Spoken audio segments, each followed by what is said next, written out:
பாடல்கள் வந்து நான் எழுதின காலகட்டத்தில் அவ்வளோ முரணா எனக்கு தோணுனதில்ல. நீங்க நல்லா பார்த்தீங்கன்னா, அந்த காலத்துலலாம் பாடலே வந்து ஒளிபரப்பக்கூடாதுன்னு சொல்லுவாங்க. "ஓரம் போ ஓரம் போ ஆ. ருக்குமணி வண்டி அது இலங்கையிலேயே வந்து பேன் பண்ணப்பட்ட ஒரு பாடல். அங்க வந்து அது பெண்கள வந்து தரங்கெட்டத்தனமா பேசுறது ஒரு பாடல் வரிகள்னு ம், சொல்லுவாங்க. ம். ஆனா, லேட்டரா நீங்க பார்த்தீங்கன்னா, அதுக்கப்புறம் வந்து சாதி சார்ந்து நடிகர் கார்த்திக் படத்துல வரக்கூடிய பாடல்கள் வந்து திருநெல்வேலில திருவிழாக்கள்ல போடக்கூடாது அப்படின்னு வந்து சொல்லுவாங்க. ம், ம்.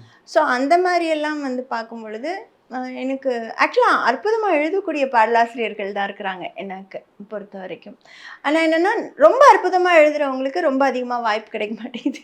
அந்த மாரி யாராவது அண்டர் ரேட்டட் சொல்லுங்க. இவர் நல்லா எழுதுறாரு. ஆனா இவருக்கு அந்த வெளிச்சம் கிடைக்க மாட்டேங்குது, வாய்ப்பு கிடைக்க மாட்டேங்குது அப்டின்னா. எனக்கு பார்வதிய சொல்லுவேன். ஆ. பாடலாசிரியர் பார்வதி. அப்புறம் இந்த கஞ்சப்பூ கஞ்ச கஞ்சா பூ கண்ணால கனால மதுரையில ஒரு அந்த ஆ பாடலாசிரியர். ஆமா. அது அவ்வளோ அந்த தத்தகாரம் இருக்கு இல்லையா? அது அவ்வளோ வசியப்படுத்துறதா இருக்கும். ம், அவர் யூஸ் ம், பண்றது. ம். எனக்கு பார்வதிட்ட புடிச்சதுமே அந்த தத்தகாரம் தான். கண்ணுக்குள் புத்தி வைத்தேன் என் செல்ல கண்ணனே வா தித்தின் அது அது அது அவ்வளோ அற்புதமா அவங்க விஜய் பாட்டுல கூட ஒரு பாட்டு எழுதியிருப்பாங்க.